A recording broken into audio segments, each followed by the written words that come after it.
Sarah from Mimi Designs and Makery here in Wyndham. I'm so excited to be making this sign with you tonight. You should have your kits already. Inside your kits will be your pine board, your stencil, a piece of sandpaper, a foam brush, some sponges.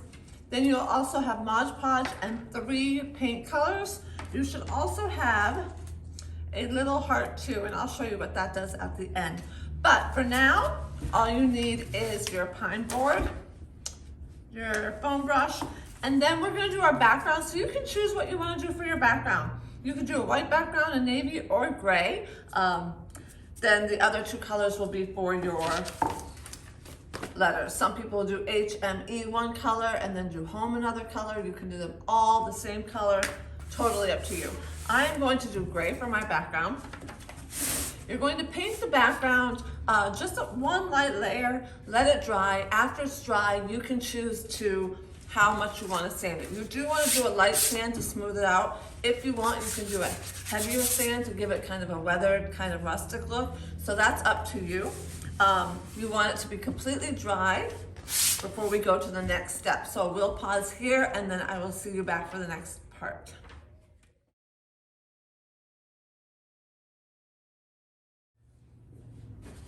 Once your background is dry and sanded, it's time to grab the stencil.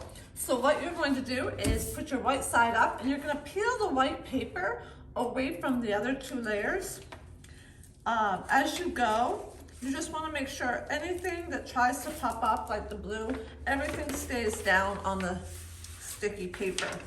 So you don't want any of that blue to pop up. So just be careful, keep it folded, and then just get the white paper off the back. Then you can take your stencil and lay it down on your board and make sure it's nice and even on it. And then you can rub it down. Some people will take a credit card and rub it down, but really just your hands should work. So as soon as it's rubbed down, then you can take that top tape layer off while the blue stays down.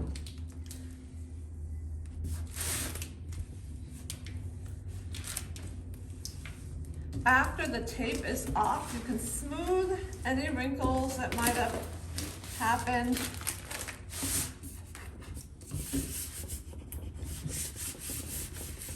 So it's just like this. Next step is to grab your Mod Podge and a sponge.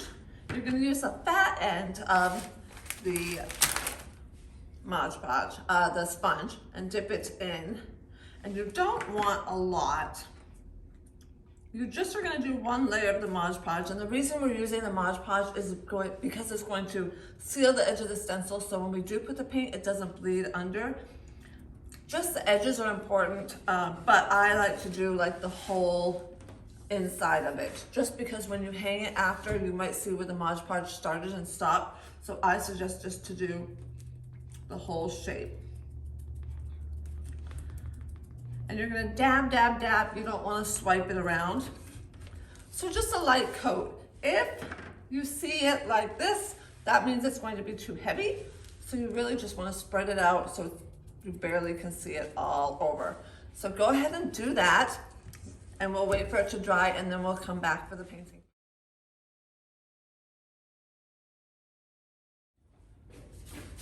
So your Mod Podge should be dry by now. What we'll do next is do the paint colors. So I'm going to do probably home in blue, white, and then the main in blue. You can do whatever combination you want. What you'll do is you'll take another clean sponge. You'll dip it in the color you want. This is going to be too heavy to put on, so I'm going to use the back of that white paper to dab off so that the coats are going to be really light. This part we can do multiple coats and build up the coats, but you want them to be super light. The first coat's not gonna look that great. It's gonna be see-through, there's no extra paint. And then you can do all your colors and then go back and build them up. Definitely 2 coats, sometimes even 3, depending on how light your coat is. Make sure you're dabbing up and down. You don't want any extra paint on there, and you definitely don't wanna swipe it. So just dab, dab, dab. always dab off. So go ahead and do that part and layer it up, and then we will be back for the last part.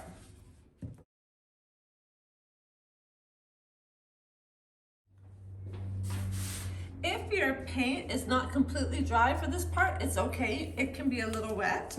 So you are just gonna take your stencil off. It might come off in pieces, which is completely fine. So get all that off.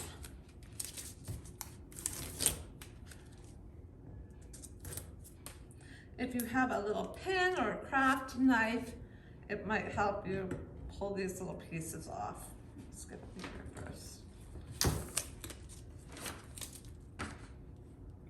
I'm going to use the edge of the hook.